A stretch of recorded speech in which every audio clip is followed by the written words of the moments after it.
좋은 아침입니다. 아침의 하나 뉴스 종합 비타민 아침의 매일경제 김우미입니다. 오늘의 일면 같이 들어가 보실까요? 매일경제입니다.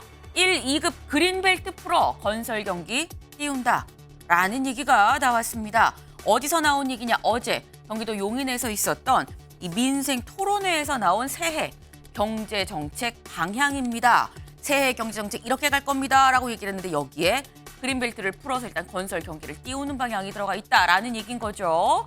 규제를 풀고 투자에 좀 마중물 역할을 하도록 하겠다라는 건데요. 이뿐만이 아니라 방산 관련해서 세액공제도 확대하겠다라는 얘기가 같이 나왔습니다. 부동산은 이 부동산을 규제를 풀어서 경기를 띄우고 세액도 좀 공제를 하겠다라는 건데 방산 관련한 세액만 공제를 확대하는 거냐? 아닙니다. 다음 기사 좀 같이 볼까요? 서울신문입니다. 인구 감소 지역 세컨드 홈도 1주택처럼 세제 혜택. 네, 지금 인구 감소 지역 대부분 수도권에 집을 주고 이 거주하는 집을 두고 주말에는 마치 별장처럼 지방으로 가서 아유 노후에는 여기 와서 살아야지라고 하면서 별장 같은 집을 한 채 더 갖고 계신 분들도 아마 주변에 있으실 겁니다. 이런 경우 인구 감소 지역에 있는 세컨드 홈이 있다고 하면 2주택으로 치자고요. 현행은 2주택인 거죠. 1주택처럼 세제 혜택을 주겠다. 이 부분에 대해서도 세제를 좀 혜택을 주는 방향을 같이 잡았다라는 겁니다. 이렇게 해서 세제 그리고 부동산 규제는 푸는 두 가지 방향이 좀 크게 있을 수 있다라는 건데 사실 이런 부분들 이건 뭐 다 집 있는 사람들 얘기인 거지라고 생각을 하실 수도 있어요. 근데 그렇다고 하면 다음 기사를 보면 요건 좀 내가 체감할 수 있겠다라고 느끼실 수 있을 것 같습니다. 다음 기사 보겠습니다.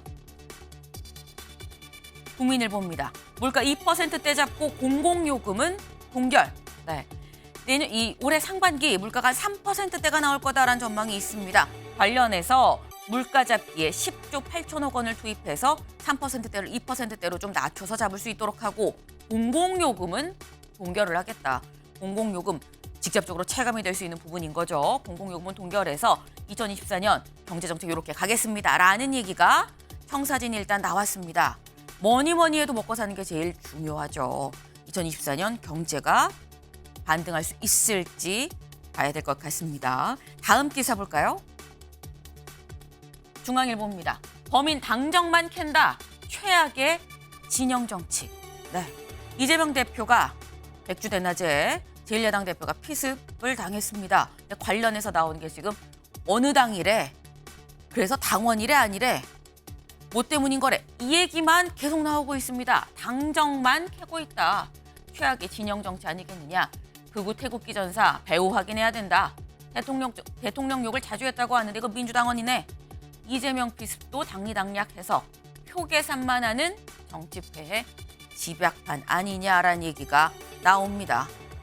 부연 설명이 필요 없을 것 같죠. 다음 기사 보겠습니다.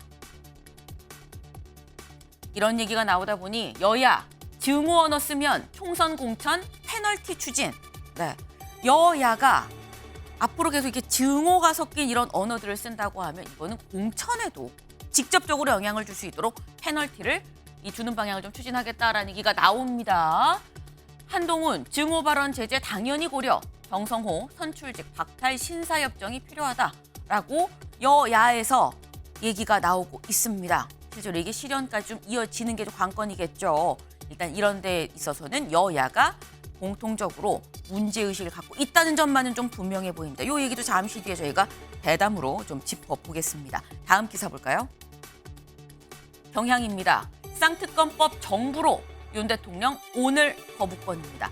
어제 쌍특검법, 김건희 특검법, 도이치 특검법이라고 얘기를 하기도 하죠. 김건희 특검법과 50억 클럽 특검법이 정부로 이송이 됐습니다. 관련해서 윤 대통령 오늘 거부권을 행사하지 않겠느냐라는 얘기가 나오는데요. 그 이유, 오늘 오전 9시 한덕수 총리 주재로 국무회의가 있습니다. 국무회의에서 제2요구권을 아마도 행사하지 않겠느냐. 네.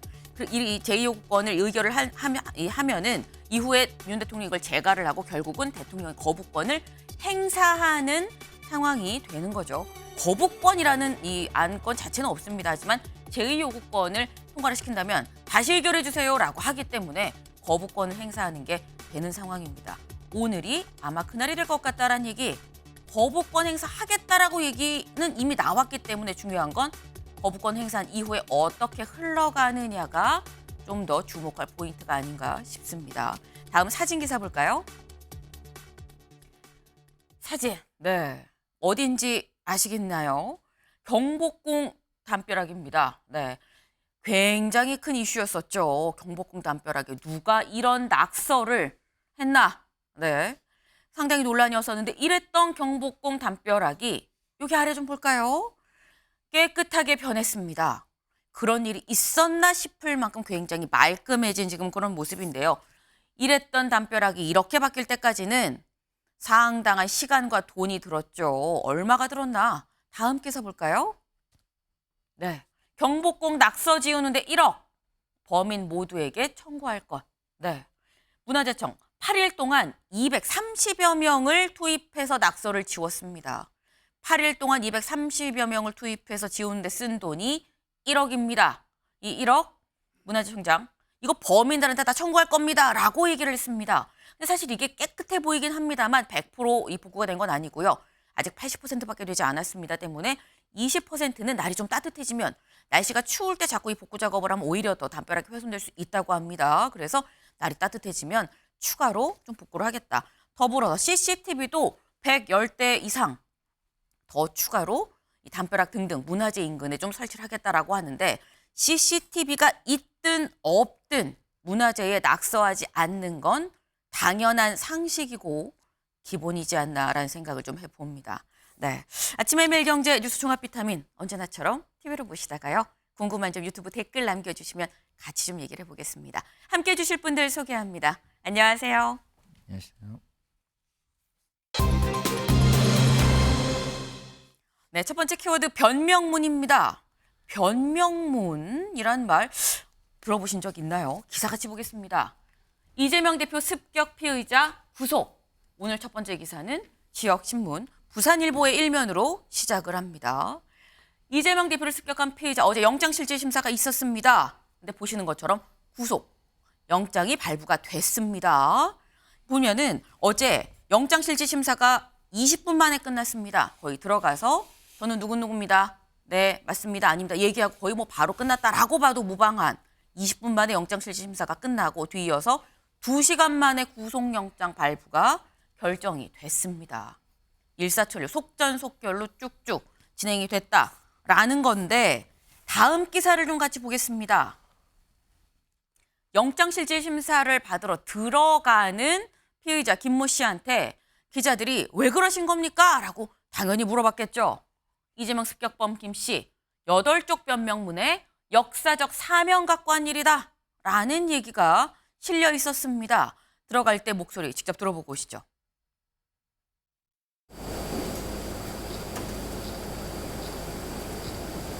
팔이 의도가 뭡니까? 이 대표 왜 공략하셨습니까? 이재명 대표 하셨습니까? 이재명 대표 왜 하셨습니까? 이재명 대표 왜 공격하셨습니까? 정당에는 왜 문건을 경찰에다가 내 변명문을 8쪽짜리 제출을 했어요. 그걸 참고해 주시면 되겠습니다.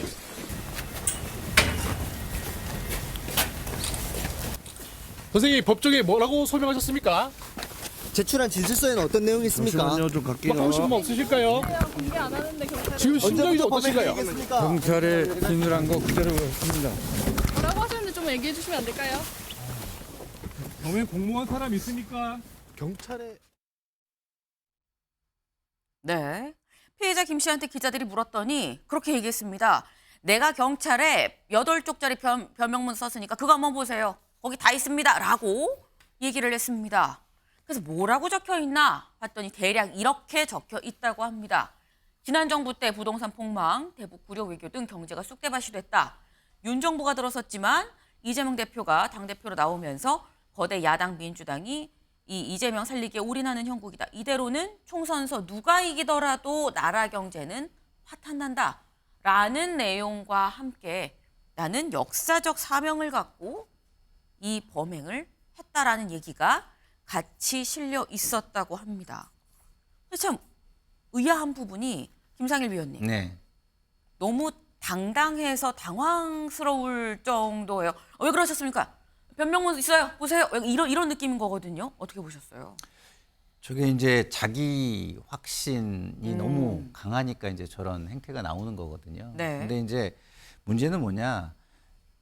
어떠한 이야기를 하든 그게 우리 근대 국가에서는 사적 부재나 어떤 사적 보복은 절대적으로 금지가 돼야 되는 겁니다. 네. 뭐 본인이 확신이 아무리 있다고 하더라도 제도 안에서 그 문제를 풀 수 있는 방법을 찾아야 하는 것이죠. 그런데 지금 저렇게 당당하게 이야기하는 것, 이것은 지금 우리 제도가 제대로 작동을 하지 못하고 있고 그 사람들을 제대로 사회화시키지 못하고 있다, 이런 것을 보여주는 대목이라고 저는 봐요. 그렇기 네. 때문에 지금 제도권에서 저는 특히 이 시대가 우리가 이 포노사피엔스라고 해가지고 요새는 여기 핸드폰하고 이렇게 우리가 보는 시간이 너무 길잖아요. 네. 근데 요새는 AI가 있어가지고 자기가 원하는 컨텐츠만 이렇게 뽑아서 올려줍니다.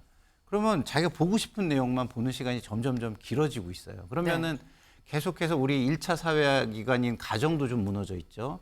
2차 사회화기관 학교의 공교육도 좀 무너져 있죠. 그다음에 3차 사회화기관이라는 사회의 뭐 직장이라든가 이런 데에서의 관계성, 이런 것도 굉장히 많이 무너져 있습니다. 그러면 국회의원들이나 정치하시는 분들이 이런 사회의 변화에 대해서 앞으로 어떤 제도들을 더 강구해가지고 마련할 것이냐, 이런 고민을 좀 선도적으로 많이 해주셔야 된다, 이런 생각이 좀 들어요, 저는. 네. 자기 확신범인 것 같다라는 말씀을 하셨어요. 근데 아무리 어떤 본인의 확신이 있다고 해도 그 확신이 뭐 맞고 틀리고를 일단 떠나서 확신이 있다고 해도 사적 제재는 있을 수 없는 거고, 그리고 그런 부분에 있어서 자기 확신을 갖고 한 이런 확증 편향적인 이런 부분들은 제도적인 측면으로 사회가 좀 움직일 필요가 있다라는 말씀을 같이 지금 주셨습니다. 근데 이 당당한 모습도 당당한 모습입니다만 지금 본인이 얘기했죠. 내가 8쪽짜리 변명문이 있어요. 그거 보세요. 라고 얘기를 했습니다. 근데 김종혁 의원님, 변명문이라는 얘기 들어보신 적 있나요? 기자 생활 하시면서? 없습니다. 근데 저거 제가 보기에는 그냥 네.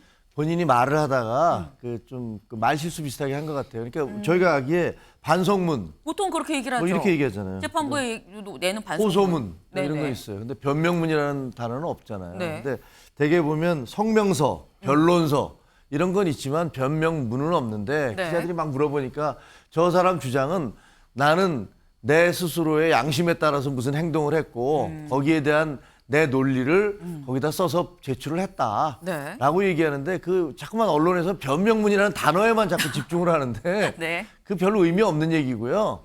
저 얘기는 본인이 굉장히 확신범이다. 자기 스스로의 신념에 가득 차서 네. 뭔가를 했다라는 걸 보여주는데 우리가 이제 그런 얘기 하잖아요. 정의가 지나치면 잔인해진다. 이런 얘기가 있어요. 근데 사람들이 모두 자기 자신이 하는 게 옳고 나는 정의로운 행동을 한다라고 생각을 하지만 그것이 결국은 불의로 귀결되는 경우가 많거든요. 지금 현재 우리 세상이 그래요. 양쪽 진영의 극단에 있는 분들은 자기가 하는 것들이 다 옳다고 주장을 해요. 근데 결과적으로 보면 그것은 불의를 저지르고 있는 경우가 많거든요.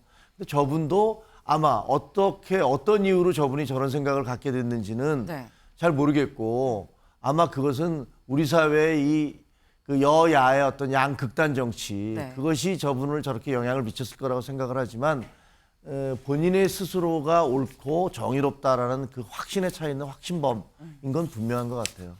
네. 변명문이라는 뭐 단어 자체에 좀 미착할 건 아니다. 본인이 좀 말실수를 한 거 아니겠느냐라는 말씀하셨는데 보통 반성문, 성명문, 호소문 이런 말을 쓰는데 변명문이라는 얘기를 쓰는 것도 좀 특이한 부분이긴 합니다. 좀 분명한 건 어쨌거나 나는 어쨌거나 영웅 같은 그런 느낌으로 역사적 사명을 띠고 범행을 저질렀다라고 지금 당사자가 지금 얘기를 직접 하고 있다는 얘기인 거죠. 다음 기사를 좀 이어볼까요? 역사적 사명감 갖고 한 일 8쪽 변명문, 피의자 주머니에 넣은 채 이 대표 습격. 이 변명문을 품 안에 넣고 1월 2일 직접 이 피습, 범행을 저질렀다라는 겁니다. 근데 그렇다고 하는 건 장해찬 최고위원님, 이게 범행 전에 이미 붙잡힌 이후에 어떻게 얘기가 흘러갈지 상황까지도 다 머릿속으로 알고 준비하고 했다라는 건데 어떻게 보면 어떤 분들은 이게 약간 정신감정, 심리감정도 해봐야 되는 거 아니라는 말씀하셨죠. 이런 거 보면은 이런 것까지 생각하는 건 정신도 멀쩡한 전혀 문제가 없는 사람 아닌가라는 생각도 들거든요. 근데 이제 피의자의 뭐 심리 상태에 대해서 제가 예단할 수 없습니다만 네.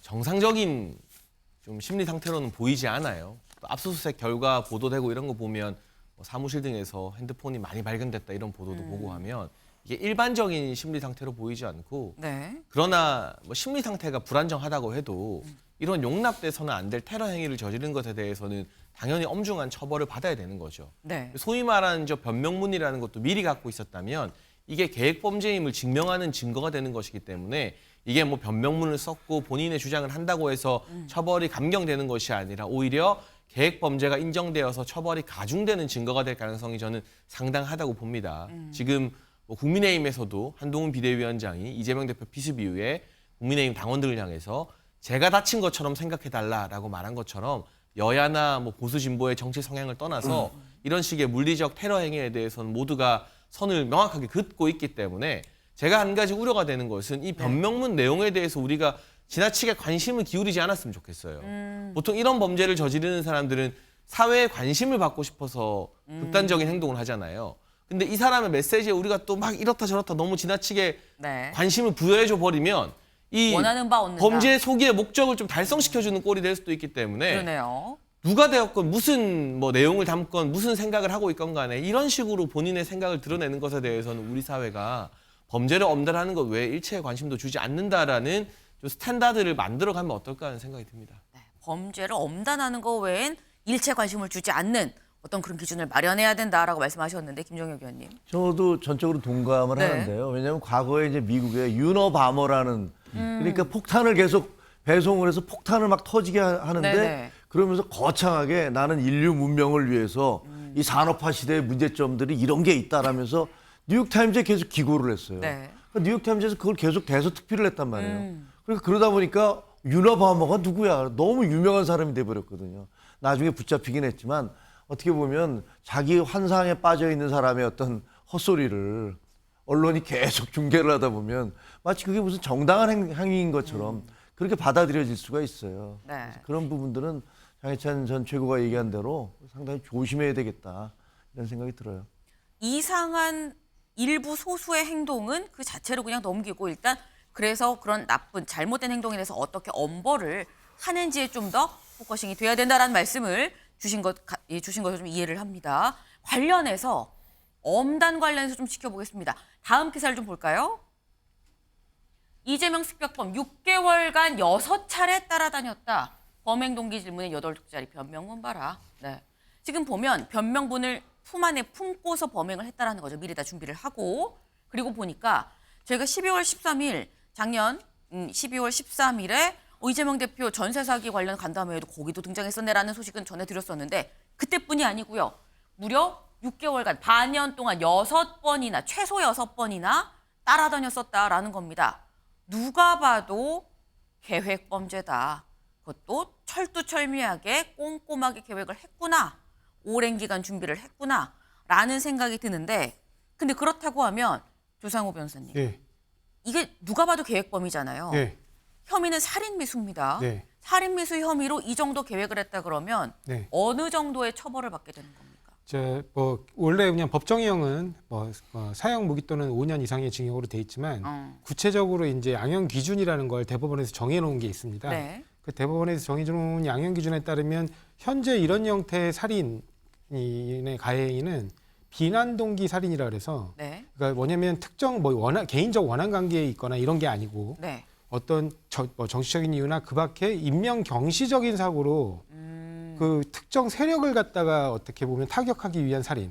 근데 그 중에 한 명에 그친 경우에 네. 해당하거든요. 그런 걸 보통 이제 비난 동기 살인이라고 하는데 그런 살인의 경우에는 만약에 이게 기수였다면 네. 미수가 아닌 기수였다면 최소 18년에서 왜냐하면 이게 그 가중 요소가 적용이 돼요. 계획범죄 네. 살인이기 때문에 그래서 최소 18년에서 무기까지 이제 선고가 원래 양형 기준상 정해져 있습니다. 무기 이상으로. 미수가 되지 않았을 경우에 말씀을 그렇습니다. 이제 그런데 만약에 이제 미수의 경우에는 네. 하한을 3분의 1로 감경해서 보기 때문에 최소 6년 이상 또는 무기. 그러니까 이제 지금 미수에 그쳤기 때문에 그러니까 사형까지는 아니고요. 네. 그 최소 6년 이상에서 6년에서 무기 정도까지도. 무기까지 선고하도록 정해놓고 있고 네. 실제 사례에서는 이런 케이스가 있는 경우에는 보통 최소 10년 이상이고요. 15년 내외가 선고되는 것으로 알고 있습니다. 네. 그러니까 언뜻 들어도 절대 간단한 지금 그런 상황이 아닙니다. 최소 6년인데 지금 이미 선고가 나왔던 다른 사례들을 보면 10년 이상 나오는 경우도 굉장히 많다라는 말씀을 하셨어요. 네. 사실 이 몇 년형을 받게 되는지는 이제 재판부가 나중에 기소가 되고 재판부가 결정을 해야 될 부분입니다만 아까 엄단, 엄벌 얘기가 나왔죠. 그 부분도 아마 고려가 되지 않을까 하는 생각을 같이 해봅니다.